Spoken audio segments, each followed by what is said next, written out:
going as planned, I'm live. My phone thinks I'm live, so that's a start. Gonna make sure everything's set up. Get my producer here to let me know that I'm good. Who knows?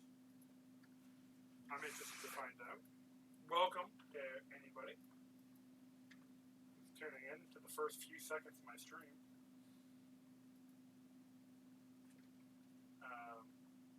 Going to be doing an unboxing today. Obviously, we've got a lot of boxes to unbox here. It's kind of really quiet. Like it's not that's picking you up. All right, let's see what we got here. Our microphones.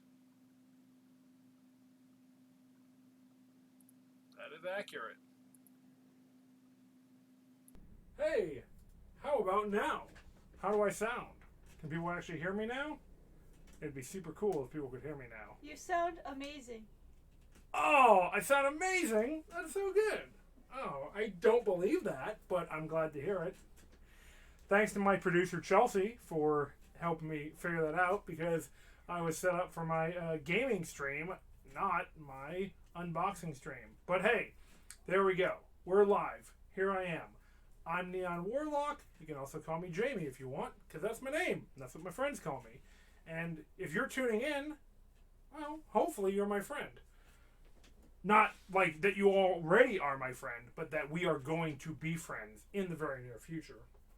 Because that is the type of community that I would like to build here on my channel. But enough about that. What are we doing today? I'm going to be unboxing Kingdom Rush Rift in Time. Hopefully my camera's not going to be too wibbly wobbly on my new tripod, but it seems like it might be. This is the Kickstarter King Pledge, or King's Pledge, or whatever they called it. Say King Pledge because that's what the box says. I'm going to unbox the core game, the upgrades. We'll see what else. Maybe the Spider Goddess, maybe the Hero Boss expansion's, not sure. Probably not the 3D towers, because I am not ready to go quite that crazy yet. But we'll see how long this takes. I'm not really sure. It seems like a lot of content. We got a lot of big boxes here, so it's going to take a little bit of time. But yeah, we're going to be unboxing Kingdom Rush here. I've got my trusty device for tracking all of your comments and chatting with everyone. My producer, Chelsea, Gaming Grey Wolf, is excited for these games. Let's talk a little bit about Kingdom Rush and the King Pledge and why I backed this game on Kickstarter. Kingdom Rush is probably my favorite tower defense series. I really like the Pixel Junk Monsters games. I don't remember if there's a sequel or not. I think I've only played the original. Love that. That was like my first tower defense. That is super fun because it is co-op. And that is not common for tower defense games, in my opinion, or in my experience. Kingdom Rush I got on my phone. I used to play it all the time on my phone when I was going to and from school. I used to take the train, so I could just sit there for an hour or whatever, build up my towers, fight off a bunch of hordes of bad guys. A lot of fun. Really like the theme. It's, classic fantasy. Really can't go wrong with some fun twists. You got like guys on rocket packs. You've got cool wizards and knights and stuff. You have in the main game, you've got the standard tower defense stuff like hordes of monsters coming and towers, obviously, that you build. You can upgrade your towers to make them better. You also have heroes and like items and stuff you can use. And so when I saw that they were doing a board game version, I was like, oh yeah, that's for me. This is my kind of thing. So backed this on Kickstarter, went all in because, it's just too cool. And, I wanted to have the extra heroes and bosses. I wanted to have the 3D towers to be super chromed out. Got to have a Spider Goddess expansion. I think that one actually was included with all pledges, if I'm not wrong. I'm pretty sure that we voted on which boss was going to be in the expansion. It's been a little while, but yeah, so I was really excited to get this game, and here it is, and now I'm really excited to unbox it with all of you. And yeah, that's probably a good start. So we're going to just jump right into this as we get into the core box. So let me set all of these other fun bits aside. I see that my tripod is a little wobbly. I'm sorry, I'm using a new setup here. It's a pretty good setup overall for me, but might not be perfect. We will see. This is the first time we are using it. So here we have Kingdom Rush, Rift in Time by Lucky Duck Games. Previous game that I've played by them is Chronicles of Crime, which is a fun detective game where you get to use an app to go around and you have your cards and everything, and you play as different investigators, and you go around solving crimes and actually like investigating things and interviewing witnesses and suspects and stuff like that, and building up information, and then you try to solve the puzzle of the case, like using your own brain. So that's super fun. So I really like Lucky Duck Games and what they do. Kingdom Rush is by Ironhide Games. Like I said, they make pretty much my favorite tower defense series. And that's basically all I know about them. But I like their video games, so I figured I would like the board game based on their property. So to start out with, we have this very cool box.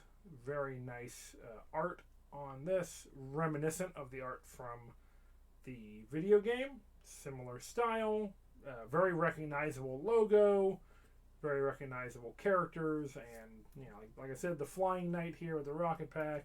We've got some gargoyles here, our castle. If you're not familiar with Kingdom Rush, it's a really fun tower defense game. If you're not familiar with tower defense games, you totally should be, and I suggest checking one out. Maybe Kingdom Rush.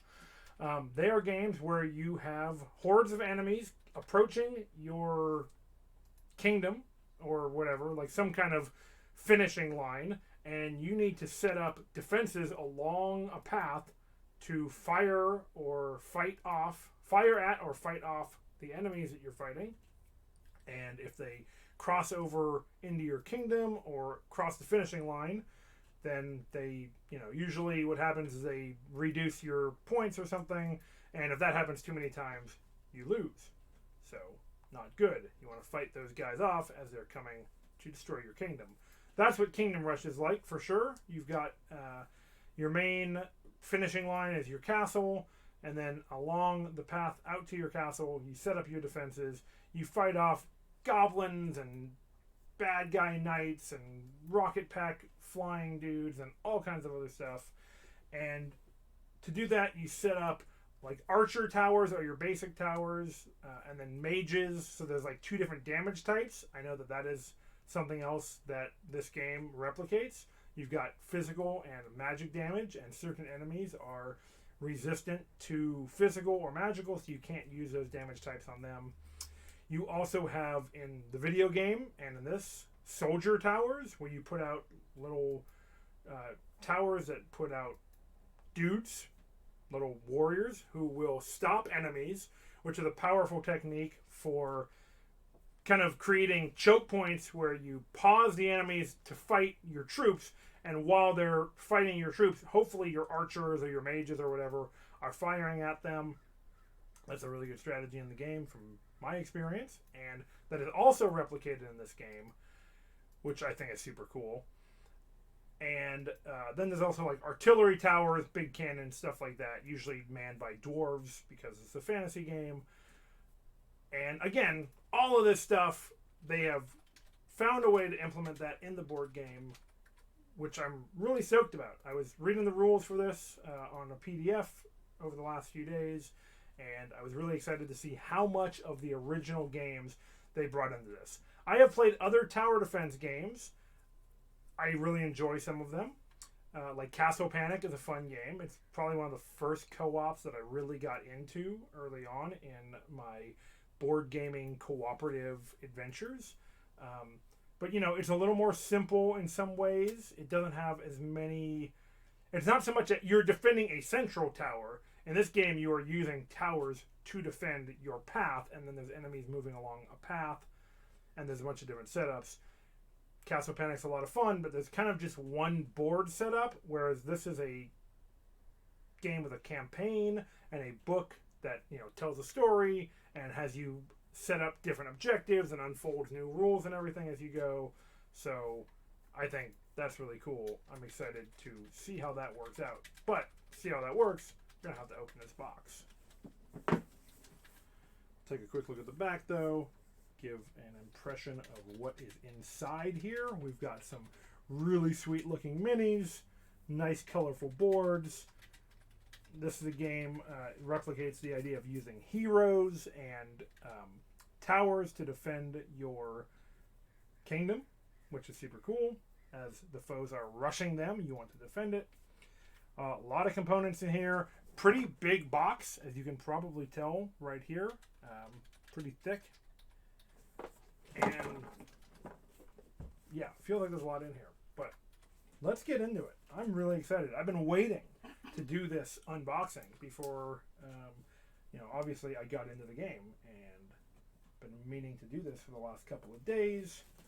Now I get to finally unbox it with all of you, have a good time, see what's inside, and before too long, I would definitely like to get in a game and possibly stream along with all of you if you'd like to join for that. So hopefully we'll do that in the near future. Chelsea and I will get a chance to play. But first, we got to get this bad boy opened. Alright, I'm really excited. I've been super stoked about this game. As I've said a few times now, so you know it's true. And I'm sorry if the camera's a bit wobbly. I don't know if this is going to be a good setup for these unboxings or not. We are trying something new. Still getting the hang of setting this up. And the box is kind of tight. Okay. So, right inside here, what do we have? Got some really cool protective cardboard here. I like that. I appreciate that. Did that to keep everything from jostling around too much. So, a nice touch. What do we have here? Some stickers, it looks like. I think this is for the campaign. This is a mechanic in the video game where when you complete an area, not a mechanic so much as a visual thing, when you complete an area or a level, you put a little shield or you get a little shield, and then you accumulate stars based on how well you did. And I'm guessing that that is what we have going on right here with this sweet sheet of stickers. And we'll just take a quick look, see if it's just this one. There's multiple. Got kind of a Gloomhaven style thing here in terms of like adding stickers to some kind of map or something, maybe, I'm guessing. Ooh, a lot of stars. So there's your shields, your stars, and it looks like, again, in the video game version, when you like master a level or do the harder version of it, you get like little crest around your shield. So there you go. Stickers. Neat.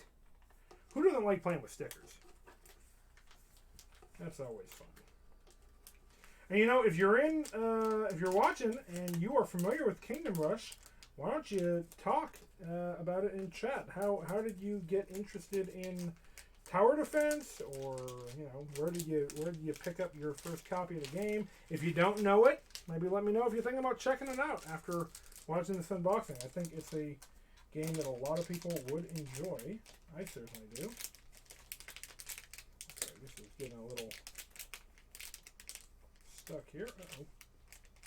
What have we done? We'll figure that out later.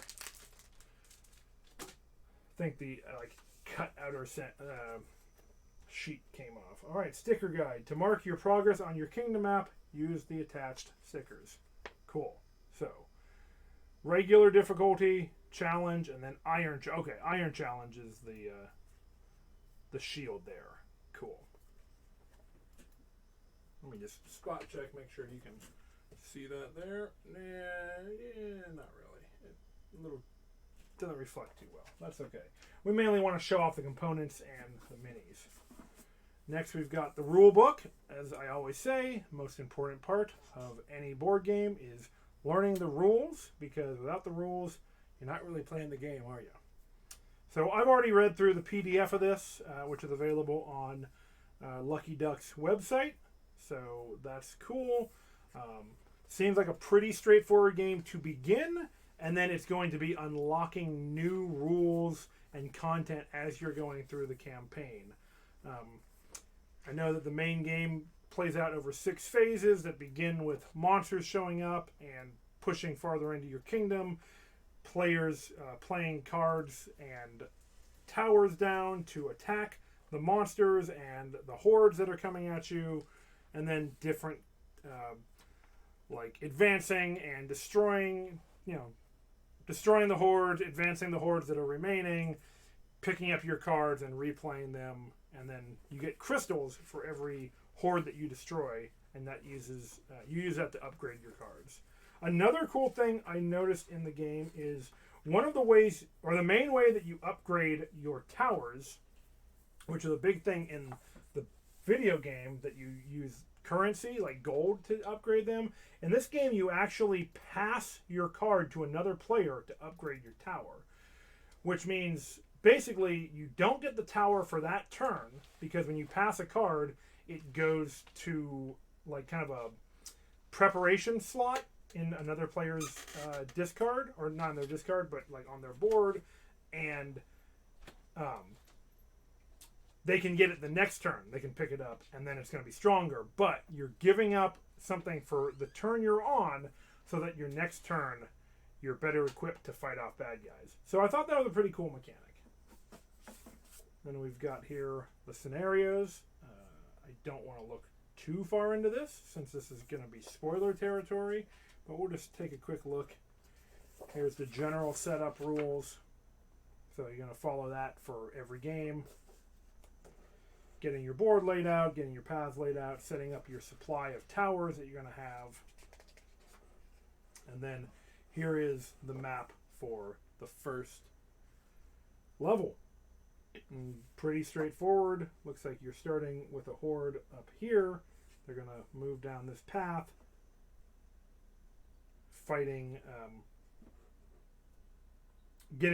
hopefully getting fought by your team.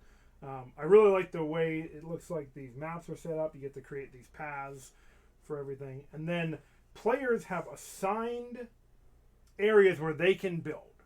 So you set it up so that, player 1 can build in this space and this space and this space, and player 2 can build in different spaces. So that's how you kind of have some control over, well, not control, that's kind of the board gaminess of it, right? Where you don't just have choices of doing anything anywhere you want. You have to balance what cards you have and what towers you have and where you can place them, where things are necessary. And then you're like drawing ranges and like determining where certain towers can hit based on their cards that I'll show you in a little bit here. So yeah, every level has a setup for the path. It has spawning rules, special rules. There's these things called portals that are often the way that you win by destroying them, and they kind of mess with you in particular ways. We'll take a look at one more page. So here's Adventure 2. Don't want to look too far at that. Like I said, don't want any spoilers, but there you go. You've got your rules book that covers the kind of basic everything, and then the scenario book is going to unlock new rules as you go, new mechanics, new things that your characters can do. So you're upgrading the game while you go. It's kind of got like a little bit of a legacy style, but it's not a legacy game per se, even though it does have like stickers and stuff. So yeah, those are the rules. We'll set those over here. And it looks like here we have got our kingdom map. So this is where you're going to be slapping your stickers on as you complete different missions, and it looks like there's quite a few quests you can take in this game. Kind of a very cool map, reminiscent of the board game. I'm sorry, of the video game, where you start out on a map and that shows you kind of where you are in your little fantasy kingdom and what levels you can do, and then you get assigned stars. So, me, if you know me, I'm always like hunting for achievements and trying to get like the best scores, the top scores in any level. So I always try to 3-star all my levels. I'll keep replaying until I figure out the trick for everything. So it looks like I'm going to get to do that in Rift in Time too, which is cool. And it looks like you get to mark off which expansions you have, maybe. That's cute. Yeah, so it looks like you're going to probably start here. The Time of the End, I'm going to guess, is number 1. Although I see another number 1 over here. Oh, that's for another campaign. Okay, so each campaign, this is the main core game, it looks like. You've got Gerald versus JT expansion, the Veznan versus Moloch expansion, the Spider Goddess expansion. Cool. So that's a neat little thing. Like I said, kind of reminds me of Gloomhaven. Instead of adding places to your city, you are just kind of keeping track of your score. That's neat. And I like the map.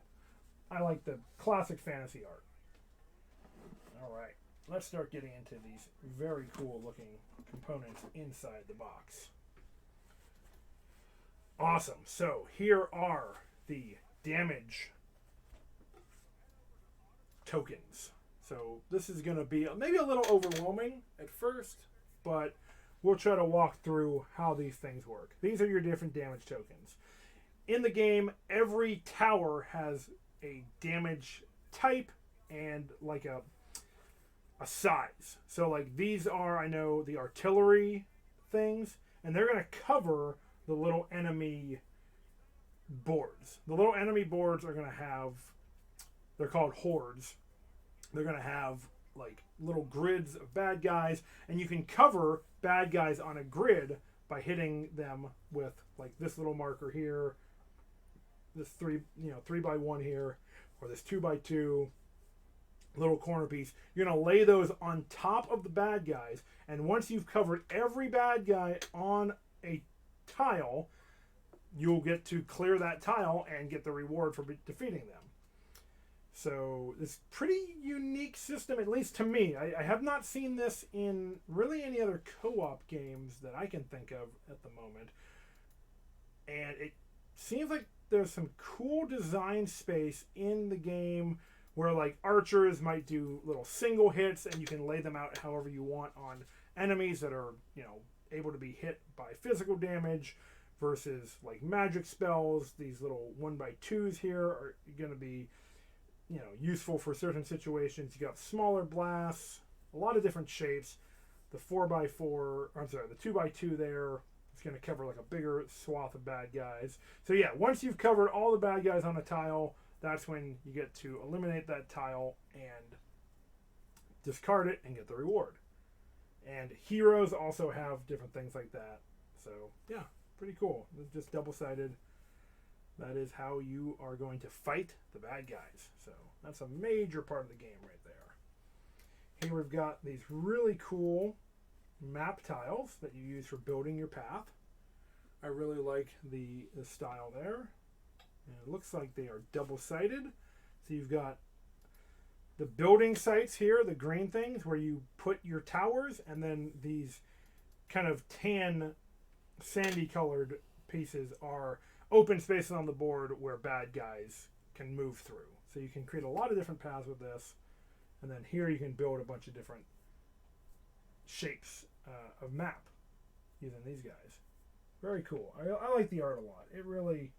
It's cheery, but also kind of classical. I like that a lot. Looking forward to seeing how like full maps actually look on the table. And then when I really get crazy and go for the 3D towers, that's going to be a really nice table presence. And it looks like they're marked A8, A9, A10, so you can easily keep track of how you're building your map when you're setting up a game. So hopefully that helps. We've got some more damage tiles here. A few new shapes. These little tetraminos or tetroids or whatever they are. Tetris shapes. A few more fireballs that we saw before. Some corner of arrows. A lot of cool ways. I'm very interested in how the game does the tower defense thing, because I've not seen anything quite like this Horde tile that you're trying to cover all the pieces on. So you kind of have to defeat everything all at the same time on one board. Not at the same time, because the damage counters carry over from turn to turn or round to round. But there's some other things that change it up. Like sometimes you put little soldiers on to a tile, and those will keep the tile from moving, but if they survive that turn or that round, those go away and you have to like stall them again. So there's a lot of variation between different types of towers and different types of attacks and stuff that you might have, which I thought was really cool. It is a unique set of mechanics to me. I don't know if they've been inspired by other games or whatnot, but I have not played anything quite like this, and I'm really excited to see how it works out. So there's some more of the damage tokens that you can use. Fireballs and magic spells and arrows and explosions and all that good stuff. Looks like here we've got some stuff for the different heroes. These tokens here that keep track of maybe different abilities. I see reinforcements, Hand of Midas, Rain of Fire, Lightning Bolt.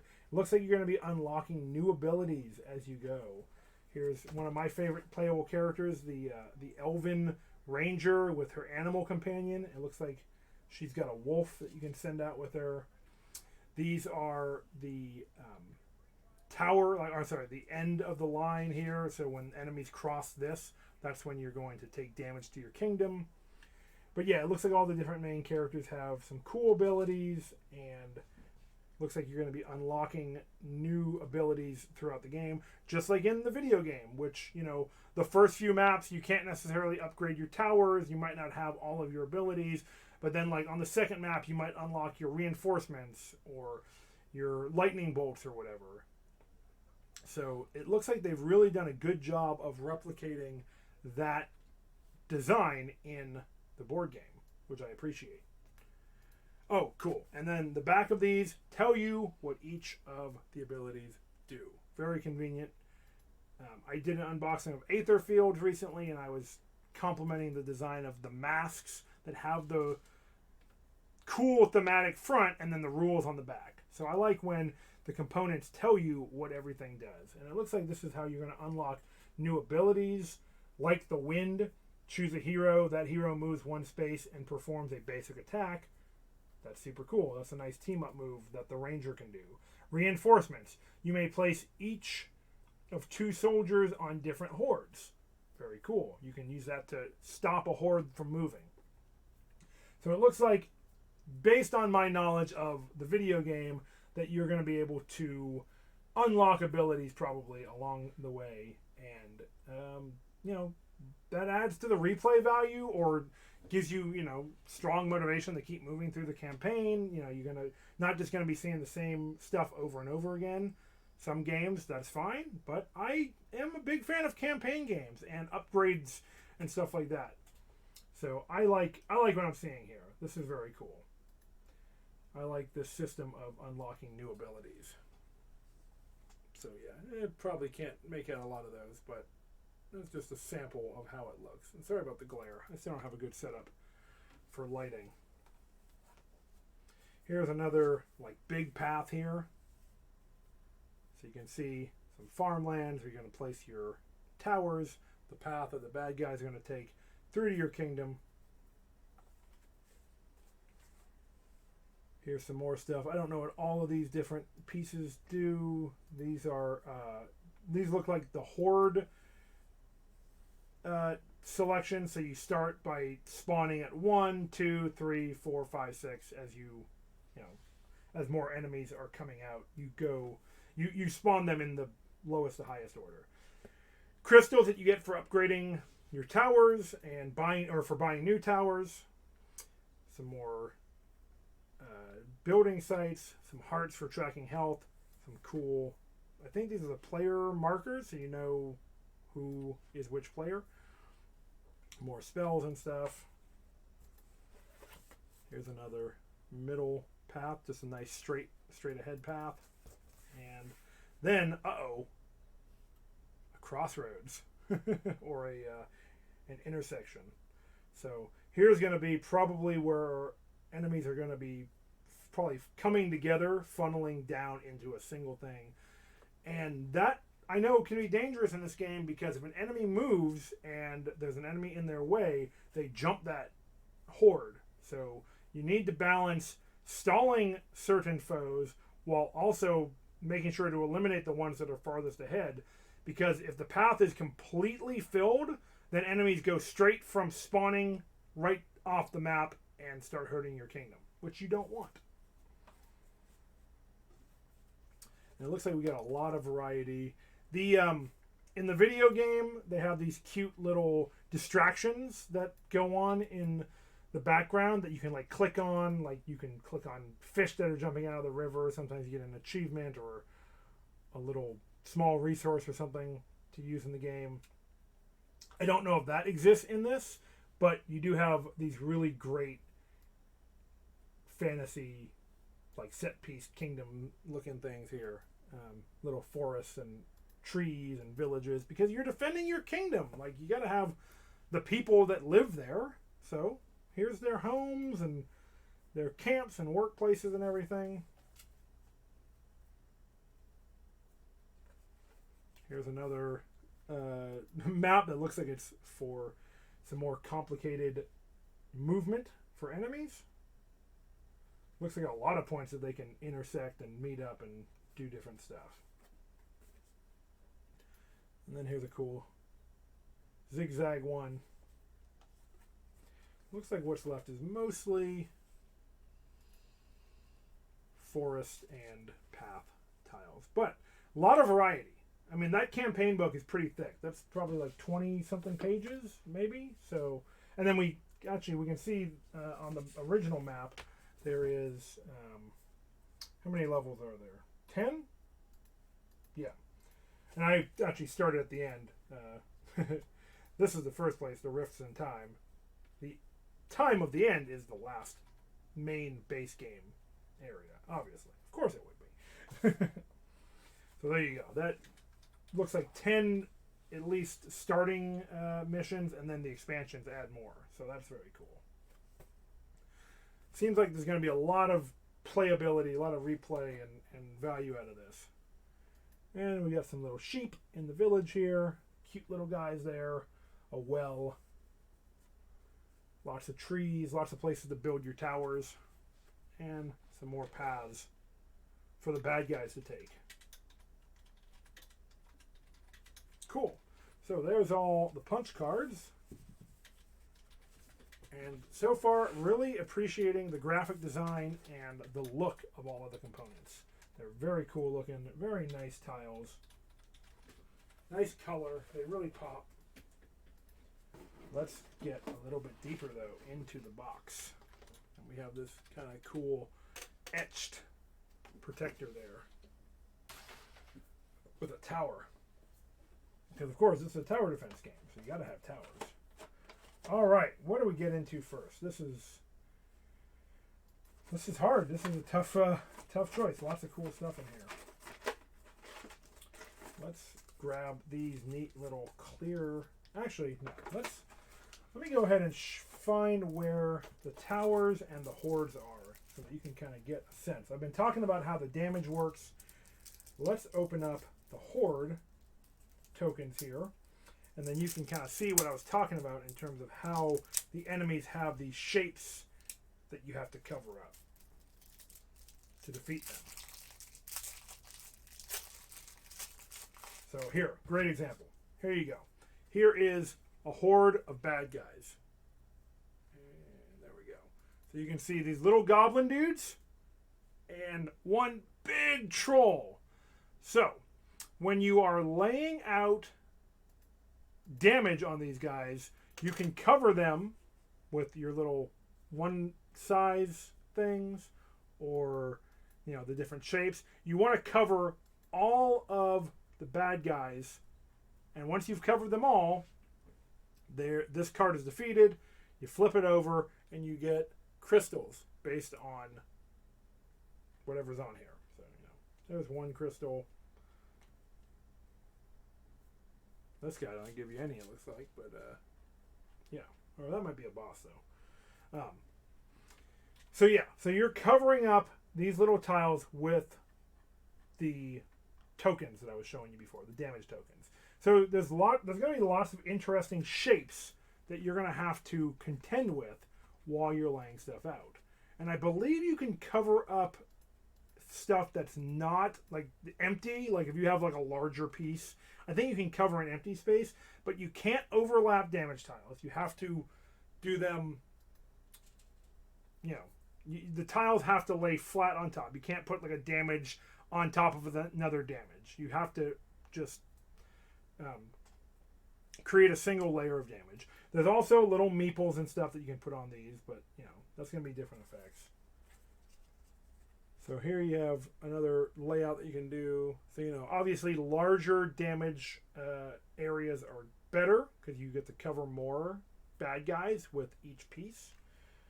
But some of them get kind of complicated. Wow, look at all the jerks on this. It's going to take a lot of tiles probably to cover that up. And then this little border shows you how you spawn them into your map. So you always have this facing the exit that they're moving towards. So yeah, lots of cool stuff. There's kind of the basic guys there. But some of them are not so simple. These little goblins, they're pretty straightforward. Cover them with a tile, you're good. But then, strategy, right? You got to have some things that mess with that. So here is an example of a fast enemy. This is something where you see those little arrows on the wolves? If those are uncovered at the end of a round, this is going to move twice. Not just once down the path, but 2 times. And remember, when a tile moves, it jumps tiles that are still, or hordes that are already on the map, or that are still on the map. So they're super dangerous when that happens. This could jump over one tile or one horde and go, farther down the road even. So you're going to want to prioritize knocking out these wolves when you are placing your damage on this horde. Because if you cover up all the wargs, all the things with the little arrows there, then it doesn't move twice. So that's a way to slow it down. Here's another layout with the wolves. And the back has like a wolf design on it.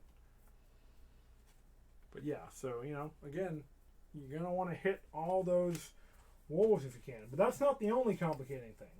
And there's over 100 of these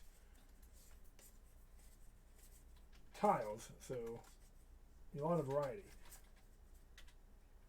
Here's, I think these are the guys who counterattack maybe, and then also it looks like armored foes maybe who can't be slowed down, I believe, or can't be hurt by soldiers. I looked through the rules. I don't remember all the UI just yet, but yeah, the guys who have targets on them, I believe, fight back against your troops and might hurt your heroes that are out there. So you don't want that. You're going to want to deal with those guys quickly. This one has shaman that heal damage, which you really don't want. So these little guys here with the kind of plus sign, the healing symbol, those are going to heal damage. So you want to cover all of them immediately. This looks like a really dangerous tile because this has the fast movement and the healing. You don't want that. Yeah, a lot of different shapes, a lot of neat stuff. I'm looking forward to seeing how that all plays out in the game.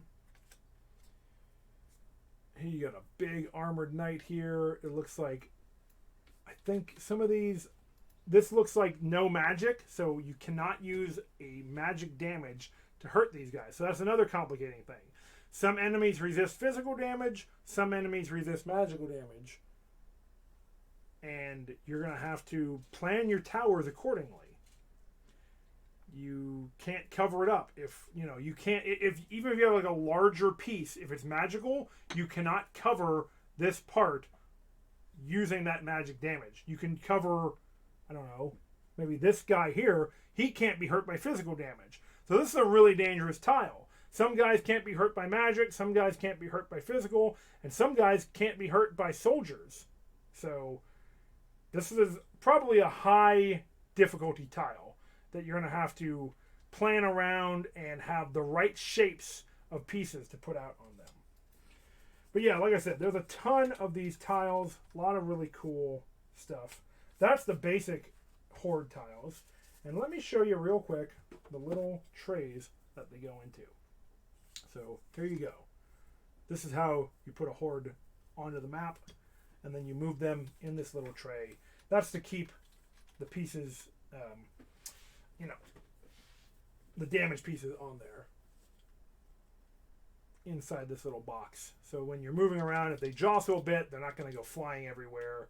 Just a little thing to kind of fix the problems that might come with moving pieces around too much. Because every turn, these are going to be sliding around the map, moving towards the exit. So you got these little trays to keep them in place. Nice add-on. And there's a good stack of them. So, our kingdom might be getting filled with guys pretty quickly based on the number of trays we have here. So those are the basic bad guys. Here are the portal cards. So these are kind of your objectives. And these follow different rules than the regular enemies. They can only be hurt by towers of a certain level to start with, and that's always in the middle. So this thing can only take damage from a level 2 or better tower. But that's not all.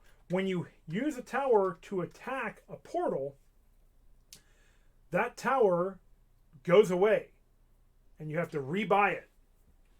Yeah, that's right. You discard the tower you use, so you have to be very smart about what you're using your towers on. You need to prepare for the portals, level up your towers, but then also know that you're going to lose the tower that you use and have to rebuy them. So, but these are the objectives. This is how you win the game, by defeating these things. So they're going to be important but annoying. Here's one that heals. So you're going to want to use a level 1 tower to knock out the healer first, and maybe the fast moving thing. But then over here you've got no magic, so you have to try to place like an explosion or physical damage over here. Yeah, it's going to get complicated. I'm assuming that very quickly we're going to learn the complexity of dealing with these different hordes and portal cards that are coming out and that are causing us trouble with these monsters on them. Oh, sorry about that. There we go. Yeah, so a lot of strategy to deciding what towers to use where, what bad guys to attack. This looks scary. This is just a bunch of wolves. So until you've destroyed this, it's going to be moving too every time because all the monsters on it are wolves with those little arrows. That means they double move. Here's one that has healing and they fight back, and one guy can't be hit by magic, and you need to play level 2 towers. And again, if it's a portal, once you hit the tower, or once the tower has been used to hit it, that tower is going away at the end of the round. So yeah, a lot of neat strategy here. And I see some different, don't want to get into spoiler territory, but I see like a ghost there. I don't know what that means, but that's interesting. And yeah, just lots and lots of different stuff. Different colored ones. Hopefully this isn't too much of a spoiler, seeing whatever this is. I don't even know it all. But yeah, these are the Horde cards. These are the enemies that you're going to be fighting in Kingdom Rush. But how do you fight them? That's the next most important thing, right? Well, one of the main ways you fight is by using towers. And here are some towers. This is one of your ways of fighting. There's an archer tower, and it's got some pretty good UI. Yeah, there we go. So we've got the arrows that show you where they can attack. So this tower, so where you lay this is going to matter. If you lay it in this orientation or this orientation, whatever, that's going to determine how it can attack. So this guy attacks forward or diagonal right or diagonal left. It's a level 1 tower. It deals physical damage. So again, some enemies might resist physical or magical damage. And it fires a little 1x2 arrow that you'll be able to lay out. So, you know, you're going to grab, if you're playing this archer tower, sorry about the glare, you're going to be able to place one of these 1x2 arrow tiles in one of those, in a on a horde tray, either in front or to the diagonal of it. So, and you have to keep the orientation the way it shows it. So it's going to be the long way wherever you place it. So that's how that archer tower works. There's different types of archer towers. Looks like a lot of this level 1. Here's another one. This is a level 2, a marksman. So you can, if you pass the archer tower to your ally, the next turn they will get the marksman instead of the archer. And the marksman has the same range, but they've got a little corner arrow, and you can place it in any orientation you want on the tile. That's what this little symbol means. So you're going to want to start upgrading, because this is a bigger hit that you can lay out in different ways than just that little long piece. So that's the marksman. You've got sharpshooters. Sharpshooters are even better. They've got 3 individual single piece tiles that they can put out.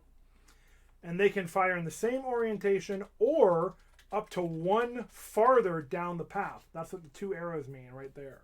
So they can actually fire at a longer path down the road that you're firing at. But yeah, so this one is going to use 3 of the little tiles. So that means you can place them, you know, on a bigger variety. You can cover up the same shape as the little corner, but you can also lay them out however you want. So again, top right, that shows you what the damage piece that you use with every tower looks like. Then you've got the basic mage here. It starts a little corner. They do magic damage, so if they're magically resistant, you gotta watch out for that. It's like being magically delicious, but you know, magically resistant. So the upgrade is the adept. They get that tetroid piece, and they can also shoot diagonally. So you're getting upgrades. The wizard can lay out the tetroid in any orientation they want. Here you got the bombarder. So they're actually going to be able to play in 2 different places. They can put 1 explosion ahead of them, and then 1 to either the left or diagonal, the diagonal left or diagonal right.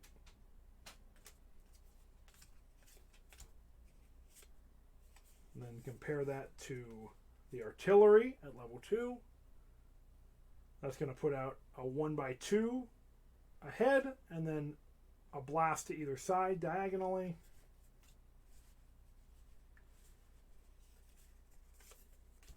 Upgrade that to the howitzer. They're going to get a 1x3 and then a 1x2s on the corners, on the diagonals that you can put in any orientation. And then here are the militias. So I was talking a little bit about the soldiers. That's what these towers put out. So this is going to put out 1 soldier meeple. So here's our meeples. So they work similarly to damage, but they're a little bit different. A soldier stops a horde tray from moving and counts as the damage, but, here's the big but, they go away at the end of the round if that horde hasn't been defeated. So they're really helpful for stalling the horde, but they are temporary. They go away every round. But still, they're going to be helpful for keeping the enemies at bay, keeping them in place so that, you know, you can kind of create choke points and whatnot. This one lets you put out 2. And then knights, you just get to put out 3. And then you get into like big upgrades. These are from the game that when you start getting into the high levels, you start getting some really cool effects.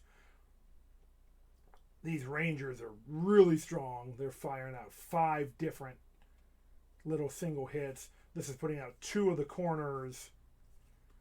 A big Bertha, the blast here. 1x3 in 3 different places. 4 soldiers. So those are your level 4 things. You probably don't even get to these until later in the game anyways, if it's anything like the video game. Here's the Barbarian. They actually get to put out soldiers and do explosive damage, physical explosive damage. So there is our selection of towers we get to play with. Very cool. And I'm not sure what this little stack is, but let's find out. Let's open this up and get a look. And then we're going to get into some more of the box here.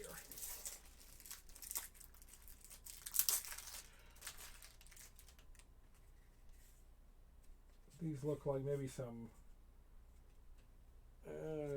boss tokens or something. I'm not sure. These aren't in the basic rules, I don't believe. If there's no horde between Lilith. Okay, yeah. So this looks like stuff for the bosses. Probably didn't even need to open this up yet, but we're doing an unboxing, so we'll just kind of take a glance. Yeah. So here's the boss. You're going to have to cover, I'm assuming, based on the rules, you're going to have to cover each piece on that boss to take him out or to stop that part of him. So it's probably going to function a lot like the main rules. But you're going to be fighting like one big dude. Or chick or whatever. Whoever you're fighting, you're going to have to cover a lot.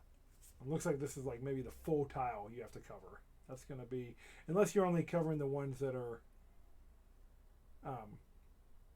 showing, but it looked like one of this on this guide they were like, it was kind of obvious what was on the map and what wasn't, or what was on the tile. So yeah, this is when it's going to start to get interesting. And then there's some objectives and stuff here.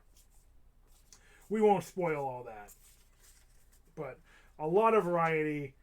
Like I said, the game upgrades as you go. You get stronger, your enemies get stronger, so that's going to provide some cool replayability and all of that. Here are some little clear overlays. I don't know. Yeah, you can kind of get a good look at that. So this is showing you which player can build on each building site. So this looks like the purple character's building sites, or the purple player. Then here's the red player's building sites, and then more of the purple. They're not in order, but that's okay. So yeah, this shows you where each player of a different color can build.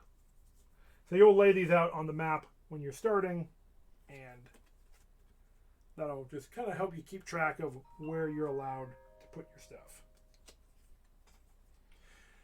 And normally you can only put one tower down in a space, but the soldier towers, the ones with the little meeples that you put out, you can actually put on top of another tower. So I like this design. I like these little clear overlays. I'm always a fan of games that use like clear overlays and stuff. I used to play the card game Gloom that had neat stuff like that, where you would like have see-through cards that could kind of modify the effects on cards below them and stuff. This is a little bit simpler, but it's just a nice way to help you know where you're allowed to put your tiles. So that's cool.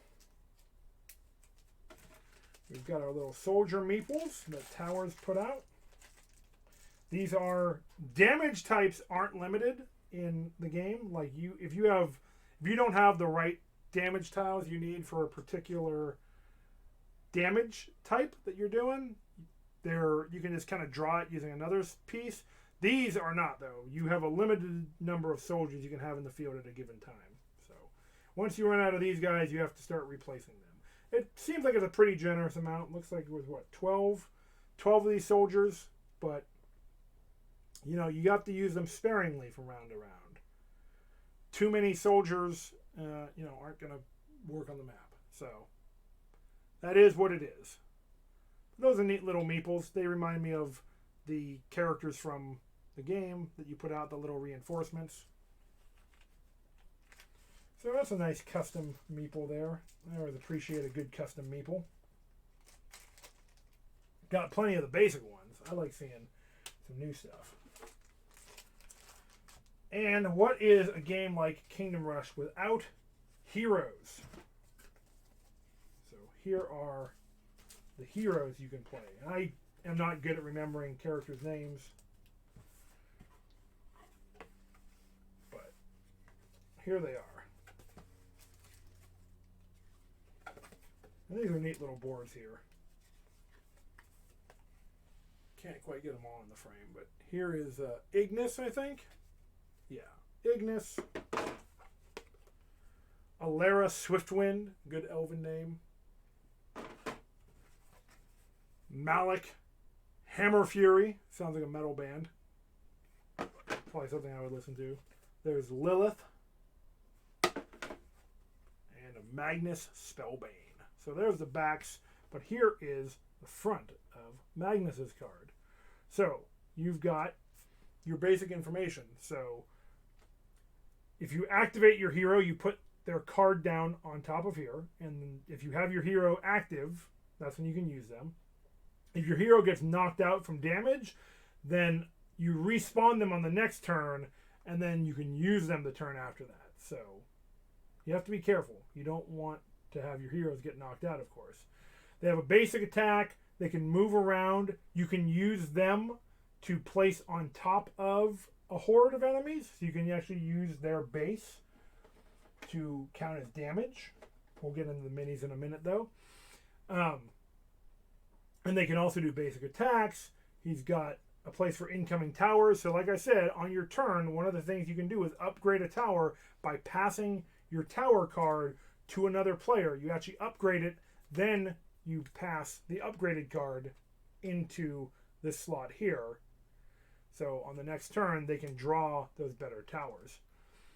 Basic attack here, very similar UI to the towers. Here's where you're going to put your special abilities as you unlock them. He has an ongoing ability. He's got the towers that he starts with. So he's got adepts, archers, artillery, and militia. And it's different based on the number of players, it looks like. And then a little reminder of the turn sequence, which is always nice in any game. So there is Magnus Spellbane. There's one of your character dashboards. Then Lilith here. She's got a little bit more health than Magus. Makes sense since she looks like she's armored up. She's got seems like a simpler basic attack, but it looks like she also gets to heal someone or herself when she does it.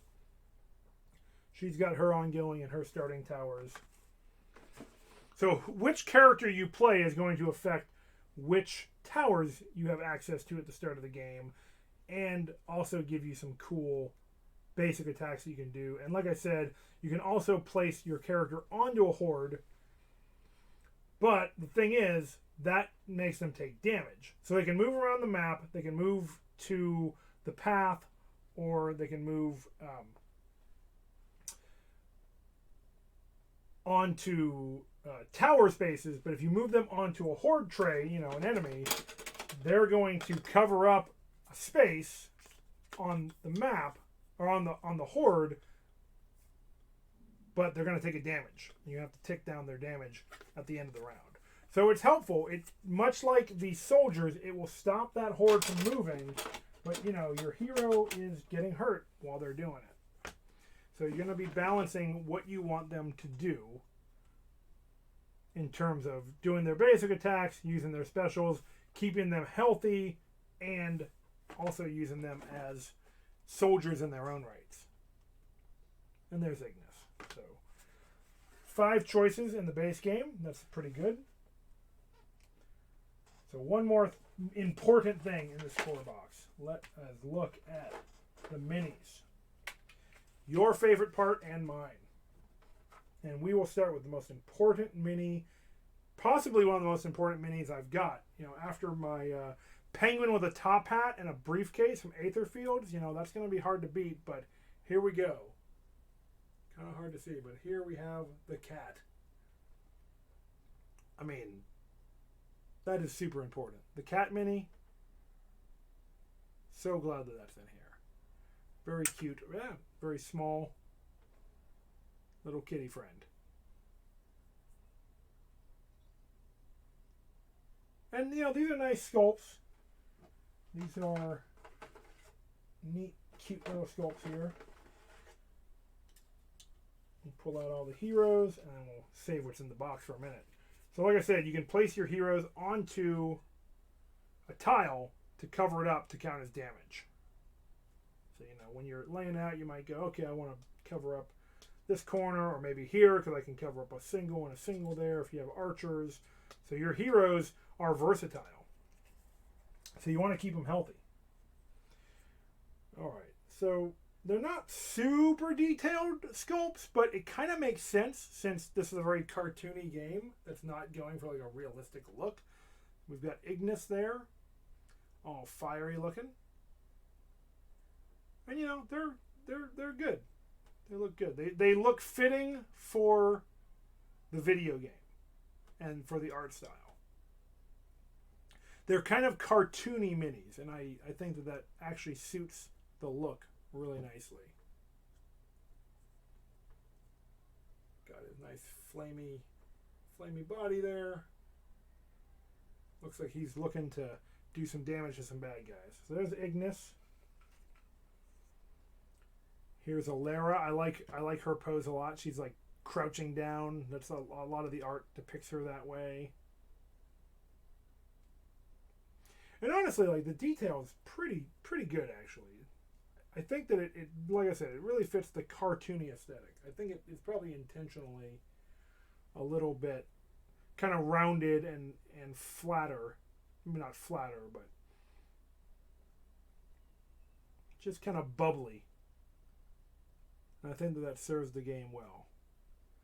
And I like the mechanic where heroes are kind of versatile, where they're able to make basic attacks, they're able to count as an attack, they're able to use special abilities and unlock new things throughout the campaign. That seems really cool.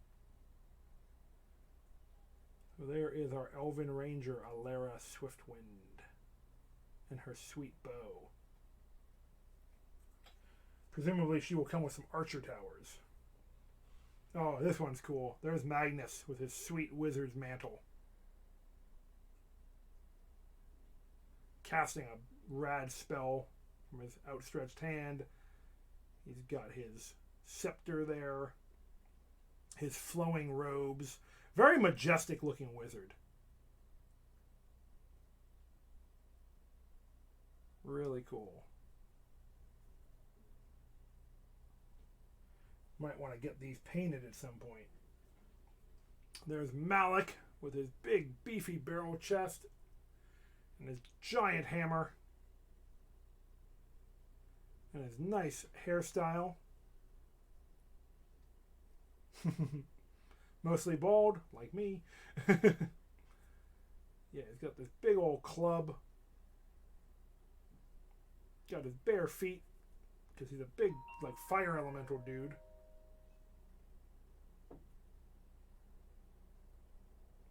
It's going to be hard to pick the first character I want to play. Although Lilith, I saw, has a healing ability, which is always something I enjoy.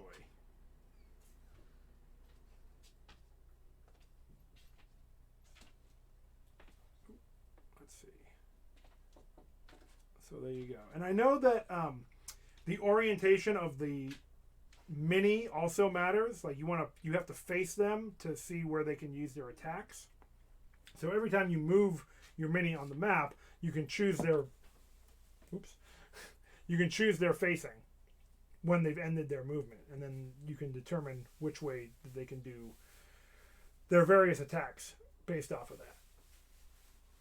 She's got these really cool kind of dark angel wings and this big freaking axe.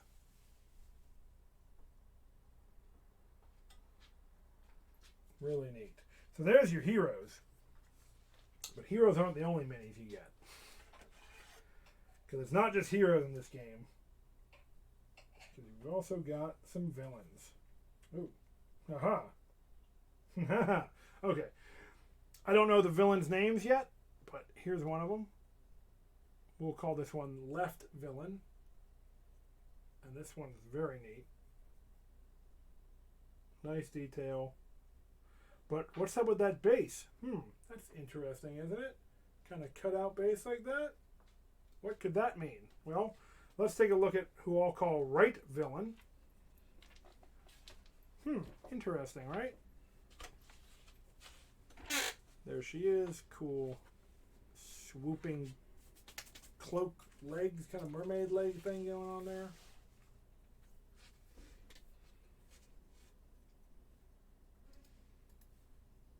Long flowing hair, but what happens? Who knows what this could mean, but they form a single base. That's spooky, isn't it? And it looks like their staves kind of go together too, creating one whole. So I don't know what that's going to mean in game terms. Maybe we'll fight one of them, then another, and then they'll come together at some point. Any way you slice it, they're probably going to be trouble for the heroes. But also, speaking of trouble for the heroes, let's take a look at the Piece de la Resistance. Whoa! This guy looks really scary. And we're going to have a hard time fighting him, I would imagine. I don't know if this is the final boss or if the other two are the final boss and this is someone you meet along the way. But between the big axe, the pointy helmet, the spiky pauldrons, I'm assuming this guy's going to spell trouble for the heroes of Kingdom Rush. But yeah, that's neat. This is going to be scary when this is marching down our pathway trying to get to our kingdom. And if if a villain or a boss or a portal gets to the end, your kingdom going to take damage. The players just lose, and then you start over. But yeah, this is a weighty one too. That's really cool. So that's the core box. But let's see. We got a few more things here. Skipped right to the good stuff. Little character cards. That's nice. Looks like a few small tiles for creating your maps. Reference cards for each character. Lord Blackburn and the Time Mages. There we go. So looks like Lilith might be a boss and a playable character? Question mark? Spoilers? Sorry. And then little reference cards. Always like it when a game includes reference cards. Makes everything easier. Just kind of shows you how the game plays out. Sweet. So that's the core box. Let's get into at least some of the expansions here. I'm thinking we'll probably go into the stretch goals. So that's always fun to see what special stuff we got for being a Kickstarter backer. Just kind of set the stuff aside for now. Oh, and also I like the box insert. This is nice. Looks like there's places to put everything. I'll have to figure out what the actual suggested orientation is, but looks like things fit in here. Maybe that's for the towers. Not sure, but looks nice. Looks like this is going to be. Once I figure it out, it should be. It should go together pretty nicely. All right, yeah. Let's take a look at the stretch goals. Let me get these folded up. And as always, thank you for joining me for this unboxing. I really enjoy doing these. I hope you enjoy watching them. Please let me know what you think in the comments. Let's have a chat about Kingdom Rush or other tower defense games, other board games. Hey, whatever you want to talk about. I'm versatile. I'm multi-skilled. I can talk about two things at once. I might confuse myself along the way, but hey. I'll probably confuse myself either way. So what's the difference? So here is my King's Pledge upgrades. And it's been long enough to where I don't remember what this stuff is. But glad I got it.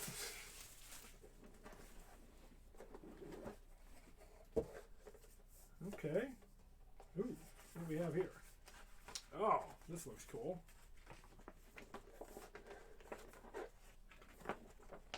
Nice poster. Different art style. Kind of. Let's see. Slightly more realistic style of art here. Of the king and a mage fighting off against some of the monsters coming into the kingdom. Look at the spooky shadow over here. Well, that's nice. This is just a cool little extra something there. Then it looks like we've got just some organization stuff. Oop. Trays to keep everything in. Very nice.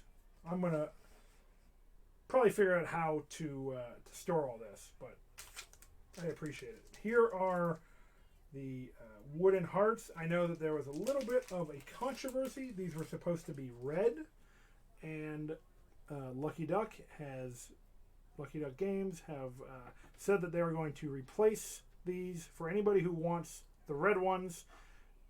And I know that there was a misprint on one of the cards. They offered to replace that stuff. There's going to be some forms sending out. So if you're a Kickstarter backer like me and you want your red hearts, there's going to be an option for that.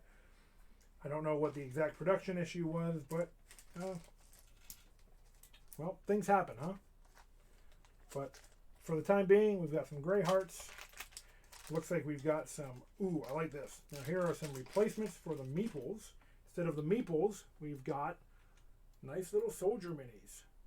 I like the meeples. Like I said, I like those custom meeples, but I'm probably going to want to use these guys, especially because the square base is going to mean that they can fit the damage on the tokens better. And they look like they might be a little more stable than the meeples. So, just a little representation of the soldiers that you can recruit in the game. And then, I'm a sucker for this. I always prefer my little plastic gems. Here's the crystals that you collect when you beat the hordes. You can replace the little tokens with these fun little plastic guys. I always appreciate when a board game comes with little tactile things that you can really hold, and collecting these is going to be a lot more fun than just pulling pieces. Than just pulling tokens. This is going to feel like you're really earning treasure. So that's a nice upgrade, and then I'm not sure how these other little boxes go, but these look nice. Looks like something will fit into each of these. I don't know if they're hero dashboards, or it looks like these might be hero dashboards or something like that. Because it looks like that's a similar shape to the hero cards, but I could be wrong. I'll probably go on the Board Game Geek at some point and see how other people have figured out how to put this together.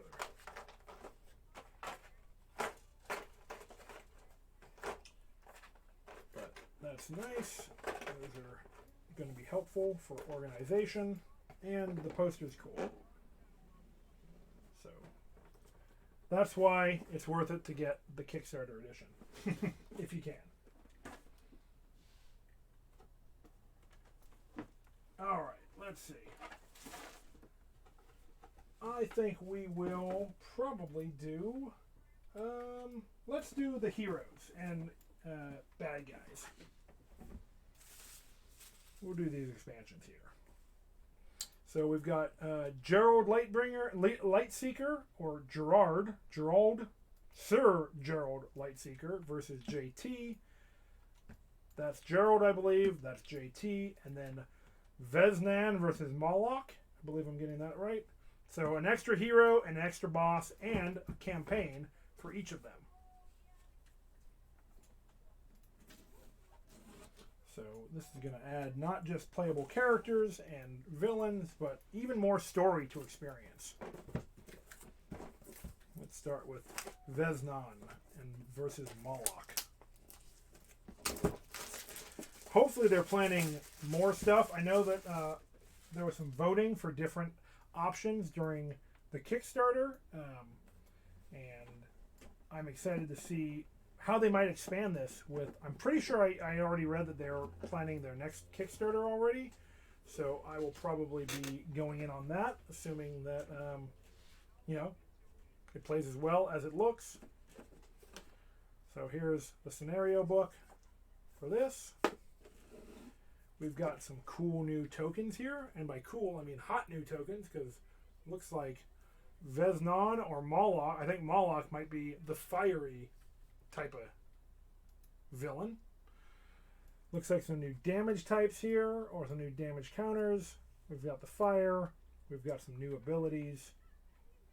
That's going to be pretty cool. Some demon deal. I don't know what's up with that, but that's intimidating. Yeah, and I'm guessing that this is some kind of hero. Let's see. Cool. Yeah, so there's where you keep your heroes in your box. And there's a lot of extra space in the core box. So I'm wondering if this is all just going to fit into one big box. I hope so. Here's Veznan's board. Looks like he's our classic Dark Wizard. There's a better look at him. He's got a nice basic attack. Looks like he can hurt himself to deal more damage. He doesn't have a lot of health though, so that's going to be dangerous.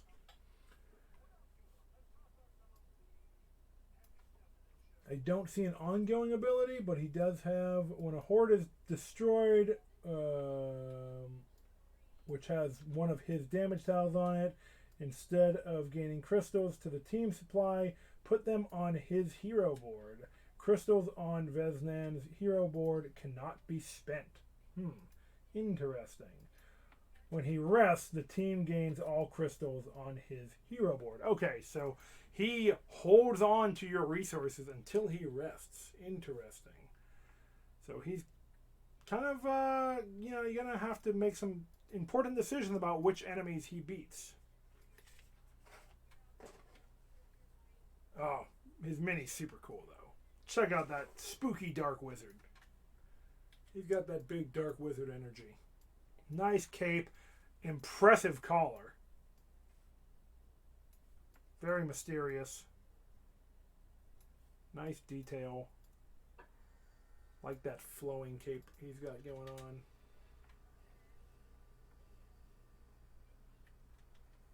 There's Veznan.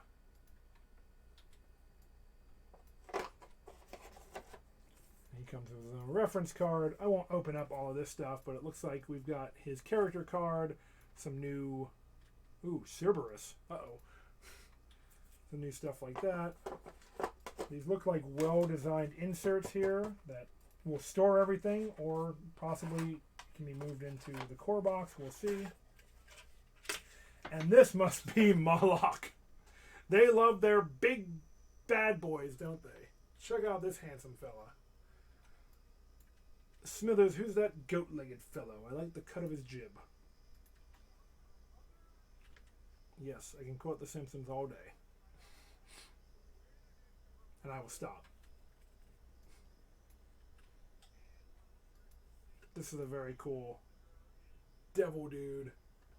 Nice profile. Strong chin. Got his tail. That's really neat. So there's Malick and Veznan. And again, I mean, it's the little things. This was nicely packed to protect his horns and everything. I appreciate that. I like when a game comes well protected. I like, you're talking about stuff that's being shipped overseas and then from different locations and everything. I like to know that, you know, my minis aren't likely to be banged up or smashed or anything, and that, you know, that care went into the whole process. And I'm feeling pretty good about this. I'm feeling pretty good about how the production is on this, and it looks like it's a well-designed game. Really looking forward to doing a playthrough, and I will probably do a playthrough and then hopefully do a live stream playthrough. I like to get at least one in before I feel confident enough to play, so I'm not like figuring out a bunch of rules questions while we're streaming. But here's Sir Gerald Lightseeker. I'm going to keep saying Lightbringer for some reason, and JT. Campaign book. So he looks like this looks like the cool set, because there's some like icicles or ice balls. Here's Lightseeker's damage type and his special abilities. He's like a paladin type, so that's pretty cool. Oh man, another one of these guys. There's his hero card. Looks like he does some kind of whirlwind attack. Put a damage touching the base of each hero and soldier in Gerald space. So he's going to empower your soldiers. That's really nice. Get more value out of that.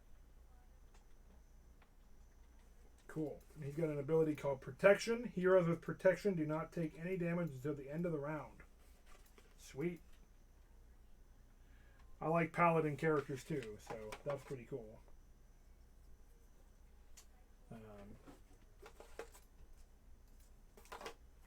So here is Sir Gerald Lightseeker's mini. Sweet. Vorpal Sword or Paladin. Probably Holy Avenger. Let's say Holy Avenger. Big kite shield.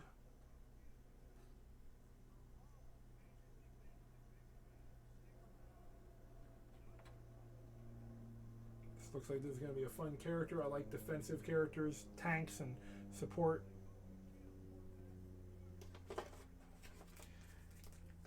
It looks like he also has Lord Blackburn somewhere in the box here.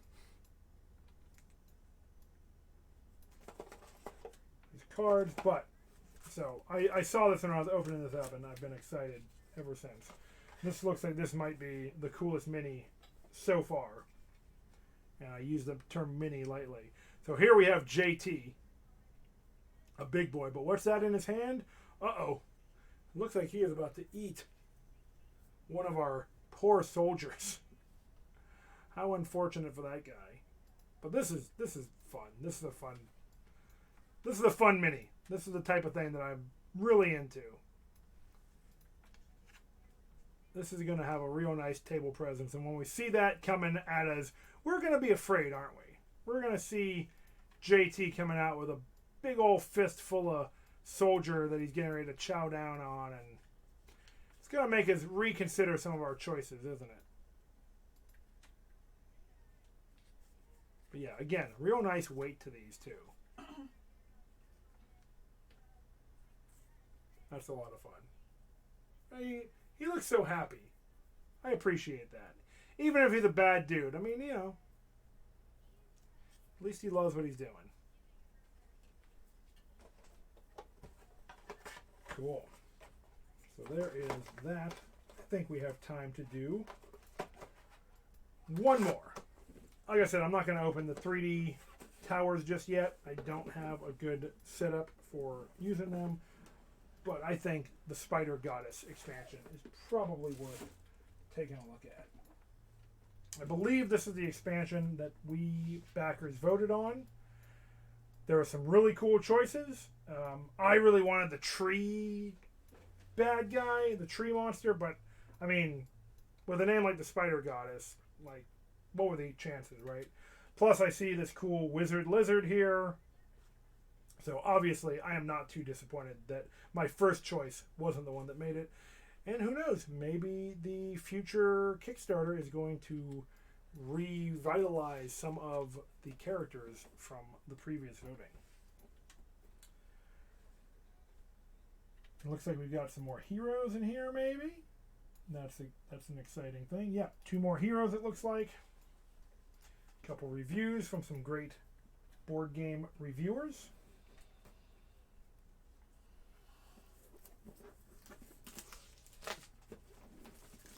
Let's get to the good stuff. And like I said, let me know if you have any questions about the game. If you backed it too, let me know in chat. If you're thinking about grabbing yourself a retail copy of the core game, or if you play the Kingdom Rush video game. So, looks like this is going to be a nice long scenario here, or campaign with the Spider Goddess.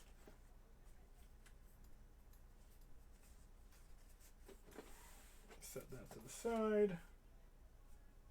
Interesting. So here are some spiders that look like they go onto a board. So these aren't damage tokens. These are actually, looks like overlays for monsters that you're going to have to add. And they are gigantic spooky spiders. So for anybody out there with arachnophobia, I am very sorry. But, I mean, it was called the Spider Goddess, so what were we expecting, right? Looks like we've got some new damage tokens here for this set. Some new abilities. So it looks like some of these are repeated from the base game, so that's good. A few more in case you run out of some of the basic attacks. I think this might be a new one, the 4x4 blast or the 2x2 blast, but I could be wrong. Some new abilities. I don't remember this character's name, but I play him a lot in the video game. Some more spells. And then some more damage types over here. Fun little like undead ent thing. A pile of gold. That sounds nice. Looks like this expansion's adding quite a bit. I mean, 2 whole characters, a whole new campaign that seems like it might be as long as the base game. And some new abilities and stuff, some new damage types. Looks like some damage types for the different heroes. I think this is the damage type for that, like, crystal golem dude. Some arcane sigils. I'm always a fan of that. We've got some new stickers. Looks like kind of a spider web thing. Not sure what these are for yet, but that's cool. All these hero cases to store in. All right, here's some neat stuff. Some new of the... These are the building sites in the other base game. I'm not sure what these are here exactly, but these are like cool. Oh, you know what? Okay, I see this. I'm not sure what this is, but this looks like a web, and I'm pretty sure that in the video game your towers can be webbed by some of the spider enemies, and that prevents you from using them. So this might be another negative effect that the enemies can throw at you. Hard to get the right angle for these transparent tiles. Yeah, looks like these might be some overlays that impede the players, maybe? That lock down your towers. But I like the use of these clear overlays. That's what I need. Nice touch. Here's the hero boards. So who do we have? Lynn. There they are. Looks like a dark elf, maybe? With a big freaking sword? Something like that. That's pretty cool. Nice common name. The great hero Lynn. That's fun. They have all the stuff of... Well, it looks like they don't have a ongoing ability. I wonder what their deal is. They can attack adjacent. That's cool. Yeah, this is interesting. A lot of the other characters have some kind of special game text, but I'm assuming that somewhere along the line they become, that what the balance is to that will become apparent. And then here is Grahl. Like I said, this is one of the characters that I've really enjoyed playing in the video game. And Grahl has some special text and some cool attacks. A lot of health. I think that's the most health I've seen on a player character. And then I didn't point this out before, but this is the movement speed of the hero, so they can move around the map at different, they can move, this guy can move 2, so he can get around 2 spaces to jump onto a horde tile or to get adjacent for making his attacks and stuff. We have the minis. Let's keep those hidden for the time being, but not for too long. I'm not going to go into all of this stuff. Again, we've got the big stack of Spider Goddess cards. We're going to leave this closed for now. A few new towers, it looks like. The Wild Magus.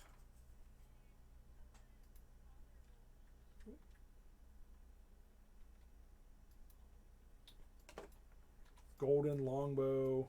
So yeah, new level 4 upgraded towers. New token or new cards for the characters. The Spider Challenge. So here we go. The titular Spider Goddess. Very cool. Oh, and you know what? Green Mug. Hey, this is the guy I was talking about. I guess that one of the things I wanted that I voted for did actually make it into the game. I forgot about that.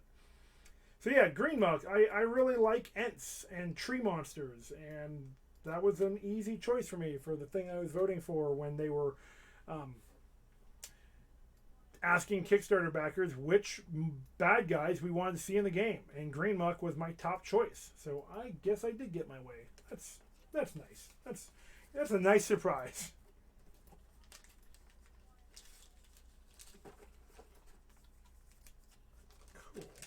All right, so now we'll do the last little fun bit here and take a look at the minis. So here is Grahl. Let's see. Sorry about the light. Let's see if I can get a good look at him right here for you. Yeah, there we go. My lighting setup is not very good. As you can tell, I am pretty new to this whole streaming thing, but thanks for bearing with me. There's Grahl. He's got these sweet boulders coming out of his back. That's a lot of fun. If you're a rock golem, I suspect. I don't know if it'd be fun for anybody else. That's neat. I like that. I'm pretty happy with the minis in this. And here is Lynn with the gigantic sword. Kind of a Squall-esque Buster Sword, almost. Got the swoopy hairstyle. Looks like another barefooted character, like Malick. Guess bare feet are common in this kingdom? Who knows?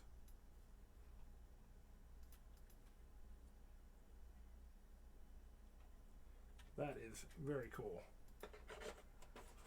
And then, well, we'll save my favorite for last. Oh boy, but yike! All right, if you have arachnophobia, this is your warning. There is the Spider Goddess. Creepy. I mean, now granted, she's thick, but wow. I mean, that is, that spider body is impressive, but also somewhat frightening.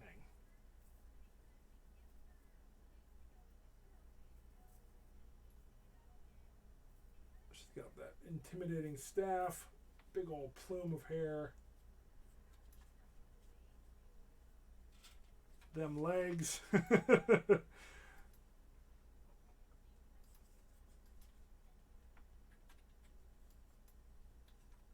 Very creepy. Very cool.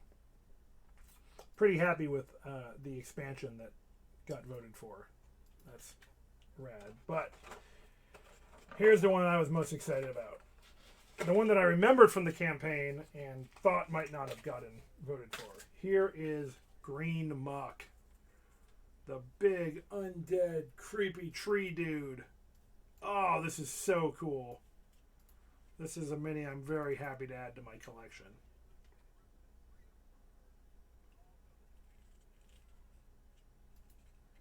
Got his big, creepy tree hands, his busted up head, all that bark, kind of like veins running down his back and everything.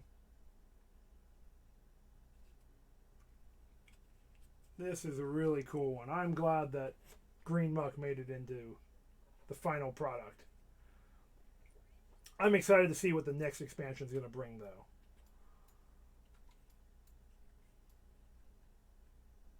Super cool. So that's the Spider Goddess. I think that's probably going to be everything I unbox. Like I said, not ready to unbox the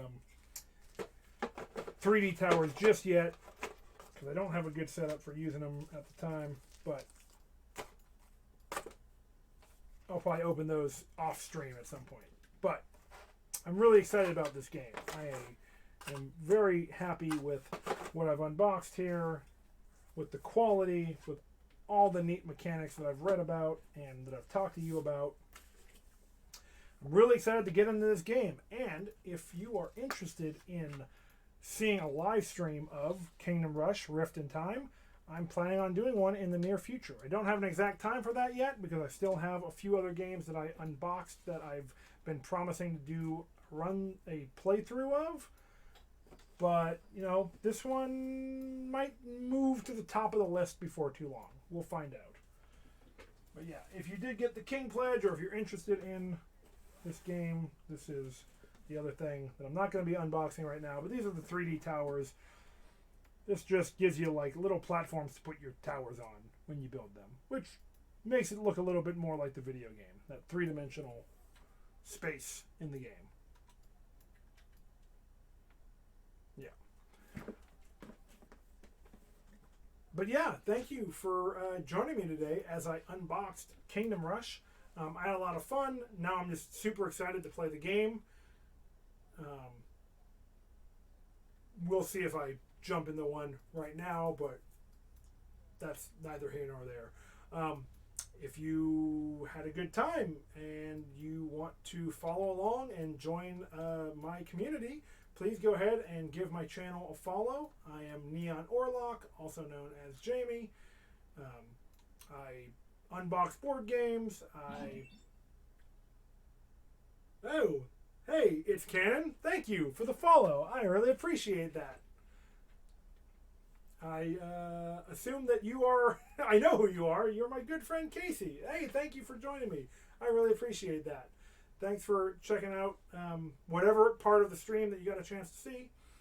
But yeah, so I unbox board games. I play Bloodborne and other video games. You can also check out my podcast, Swords and Satire, that I do with my partner Chelsea and our brother Jack.